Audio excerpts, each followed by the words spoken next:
Je m'appelle Zaya Ziwani, je suis chef d'orchestre.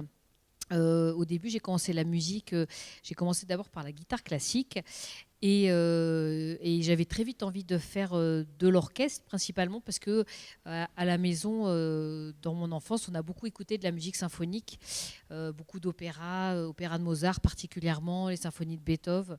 Donc c'est un petit peu ce qui a bercé mon enfance. Et moi, j'ai eu la chance d'avoir accès à la musique par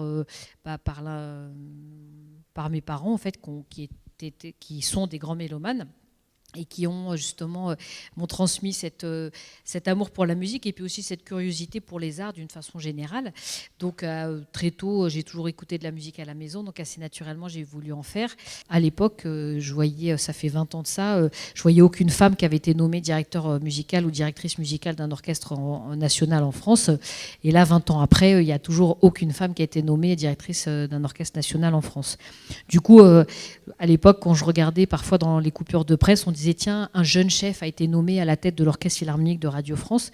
Et quand je lisais la biographie des chefs d'orchestre, je voyais que c'était des chefs d'orchestre qui avaient 45 ans, 50 ans. Alors bon, je ne préjuge pas de la jeunesse de cet âge-là, mais je me suis dit à l'époque, j'avais 20 ans, j'avais envie de diriger bien avant mes 40 ans. Et c'est vrai que traditionnellement, c'est un métier qu'on fait plutôt en deuxième partie de carrière.